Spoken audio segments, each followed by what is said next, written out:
যখনই জবে কোনো ডিস্টারবেন্স থাকতো, ও একটু মাঝে মাঝে আমার সাথে ফোনে কথা হলে ওর সাথে আমার ফোনেও কথা বলতে পারতাম খুব কম, কারণ ওর যে অফিস আবারটা ওই টাইমে ওকে ফোন দিলে আমরা কেউই ওকে ফোনে পাইতাম না। তো ও নিজে বরং ফোন করতো, যখন ফোন দেখতো ফোন ব্যাক করতো, ব্যাক করে কথা বলতো। এবং রিসেন্টলি যখন ওই যে বৈষম্য বিরোধী আন্দোলন চলতেছিল, তখন ওর সাথে আমার 2 দিন কথা হয়েছে, একদম মানে আন্দোলনটা শেষ হয়ে যাওয়ার পরে। তো আমাকে একদিন ফোন করে, অনেকক্ষণ আমি গাড়িতে ছিলাম, আমি কোথাও যাচ্ছিলাম, তো আমাকে তখন ফোন করছে, ফোন করে বলতেছে, বলে যে কি যে অবস্থা হচ্ছে, আমাদের কি হবে সাংবাদিকদের, আমাদের অনেক নিউজ চ্যানেল মনে হয় বন্ধই হয়ে যাবে, চাকরি থাকে না থাকে না, ওটা নিয়ে ওর একটা ফ্রাস্ট্রেশন ছিল। কিন্তু সেই ফ্রাস্ট্রেশন এমন এর থেকে ও অনেক বড় ফ্রাস্ট্রেশন কাটায় আসছে বিভিন্ন সময়। আপনাদের তো মানে সাংবাদিকতার চাকরিতে তো অনেক ধরনের ফ্রাস্ট্রেশন থাকে, বিভিন্ন সময় ফিনান্সিয়াল ফ্রাস্ট্রেশন থাকে, ওগুলা যেগুলো থাকে ওগুলো ওভারকাম, হ্যাঁ এগুলো হচ্ছে পার্ট অফ লাইফ। হ্যাঁ, এবং ও বলতো আজকে ভালো কালকে খারাপ।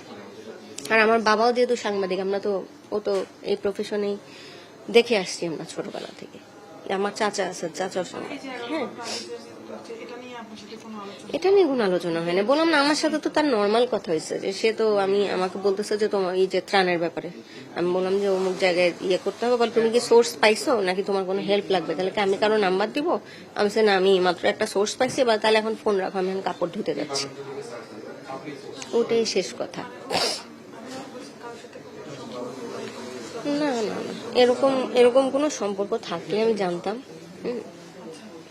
মানে এগুলো হাইড করার মতো মেয়ে না, ও খুব ওপেন মাইন্ডেড মেয়ে। আপনারা তো একসাথে কাজ করেন, আপনারা বরং আরো ভালো দেখেন, সারাদিন আমার থেকে বেশি দেখেন।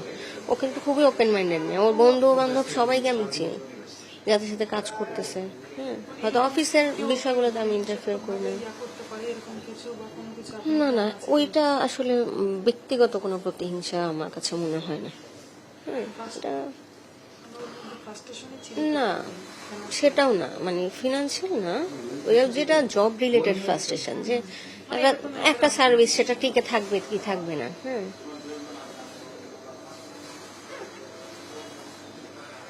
ওর ছিল জব স্টেবিলিটি নিয়ে ওর একটা ফ্রাস্ট্রেশন ছিল, বা কোথাও সুইচ করবে কিনা, সুইচ করলে এতদিন একটা জায়গায় কাজ করছে, আরেক জায়গায় গিয়ে ও মানায় নিতে পারবে কিনা, এখানে তো সেট, কিন্তু এখানে স্যালারি একটু কম হলে ও মাঝে মাঝে বলতো যে আমি যে এখানে অনেকদিন ধরে কাজ করি, এখানে আমার যে পরিচিতিটা হয়েছে, বা এখানে আমার সবার সাথে যে রিলেশনশিপটা ডেভেলপ করছে, এটা আমার আরেক জায়গায় গিয়ে আমাকে ডেভেলপ করতে আমার অনেক সময় লাগবে। তো ও আসলে ওই সুইসাইড করার ক্যাটাগরির মেয়ে ও না, কি এটা আমার কাছে কখনোই মনে হয় না। Treat chocolate, treat moment, sweet moment. ওরা না, আমাদেরকে প্রথমে কল দেয় না, ওরা যেটা হচ্ছে যে ওর মোবাইলটা যেহেতু পানিতে ভিজে গেছিল, ওরা কোনটা কার নাম্বার ওটা মানে অন্য মোবাইলে ঢুকানোর কারণে ওরা আইডেন্টিফাই করতে পারতেছিল না, তো ওরা র্যান্ডমলি ওখানে ধরে ধরে ফোন করতেছিল। ফোন করার পরে আমাদের নোয়াখালী রেড ক্রিসেন্টের যে যুব প্রধান ফারহানা হায়দার নাম ওর, ও রাত্রে 3:45টার সময় তখন ওকে ফোন করছে, ফোন করে বলছে যে ভাইয়া ওর ব্যাপারে কোনো খোঁজ খবর পাইছেন কিনা, এরকম আমাকে কয়েকটা সোর্স থেকে ওরা ফোন করতেছিল, ওর নাম্বার থেকে ফোন করছে, মানে ওর সিম ঢুকায় ফোন দিচ্ছে, তো ওর নাম্বার থেকে ফোন দিচ্ছে, ওনাকে ঢাকা মেডিকেলে অ্যাক্সিডেন্ট করছে। তো কোথায় অ্যাক্সিডেন্ট করছে? হাতির ঝিলে। তখন তার কিছুক্ষণ পরে ও আবার হচ্ছে ওখানে যে কর্তব্যরত একজন পুলিশের কনস্টেবল ছিলেন, ওনার নাম্বারটা পাঠাইছে, তখন আমরা আমাদের এন্ড থেকে কমিউনিকেট করে জানতে পারি। এবং প্রথমে আসলে ওনারা আমাদেরকে বলে নাই যে মানে ও নাই, উনি আমাদেরকে বলছে যে, আমি নিজেও কথা বলছি, বলছে যে ভালো আছে, স্যালাইন দেওয়া আছে। আমি ওকে অনেক সময় বলছি যে তোমার জবটাতে এত প্রেশার, তুমি এতক্ষণ তোমার টাইম ঠিক নাই। ও ফ্যামিলির কোনো অনুষ্ঠান কোনো কিছুতে আমরা ওকে পাইতাম না, কারণ ও অফিসে খুব ডেডিকেটেডলি কাজ করতো। আমি ওকে বলতাম তুমি একটু ফ্লেক্সিবল ওয়ার্কিং আওয়ার যেখানে আছে সেখানে যাও।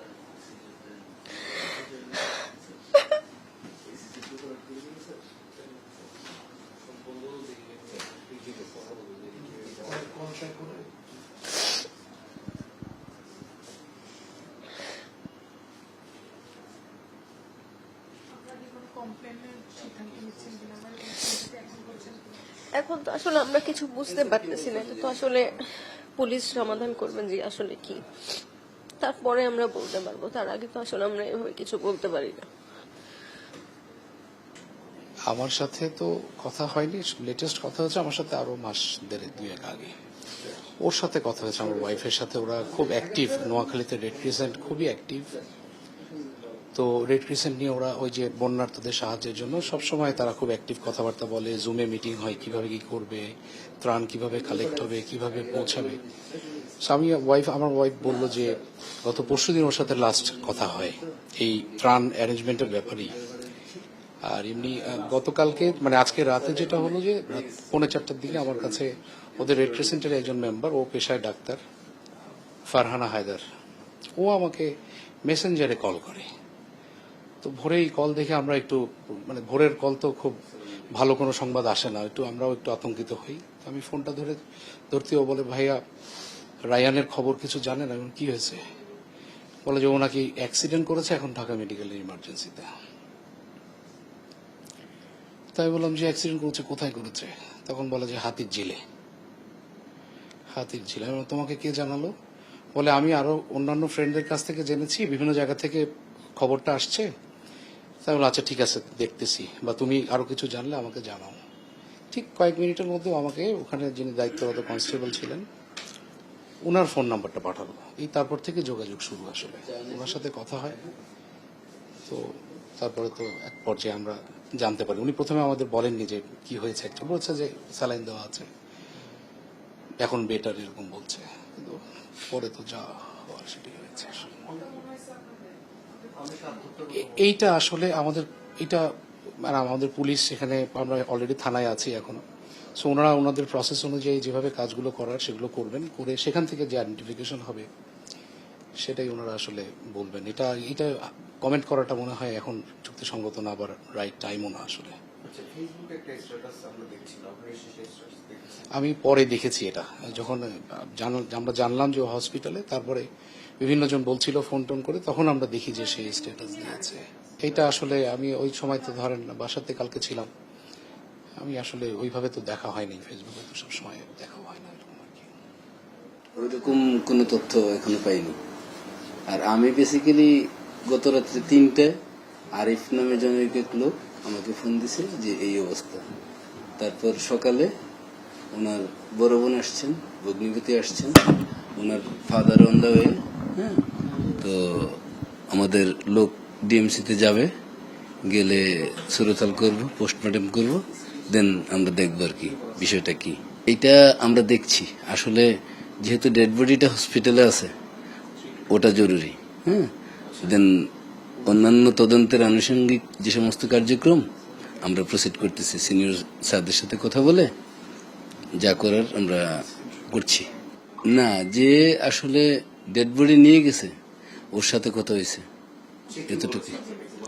সে বলছে যে ভাসমান অবস্থায় পাইছে, পেয়ে তারপর রিক্সা দিয়ে ঢাকা মেডিকেলে নিয়ে গেছে আর কি।